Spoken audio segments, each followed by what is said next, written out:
معاك كابتن رامي منتصر المدير الفني لفريق كفر سعد. النهارده نقول لك عرض لك. عرض لك يا كابتن، والحمد لله قدر الله ما شاء فعل.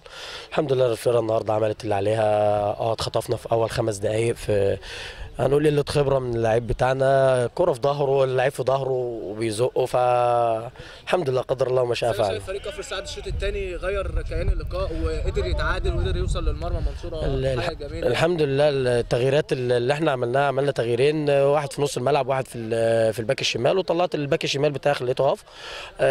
قدرنا الحمد لله ان احنا نسد الثغرات اللي كانت عندنا في الشوط الاولاني.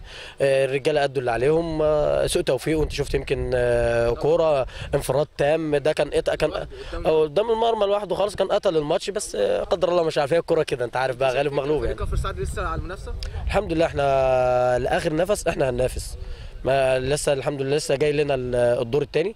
احنا الحمد لله ماشيين، يعتبر كنا اول لحد ماتش النهارده اول مجموعه في فريق الاهداف.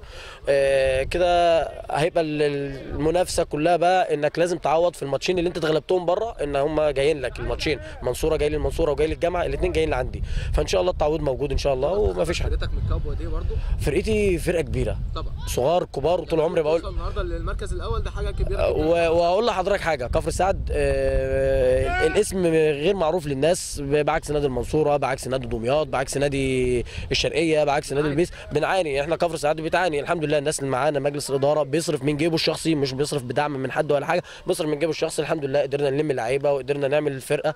الحمد لله خرجنا من دوري المناطق واحنا اول مجموعه بدون ولا هزيمه، دخلنا دوري القطاعات، والرجاله قد المسؤوليه والناس في ظهرنا وما احناش زعلانين منهم. يمكن في تقصير من كام لعيب، بس الحمد لله قدر الله ما شاء فعل. الله يخليك.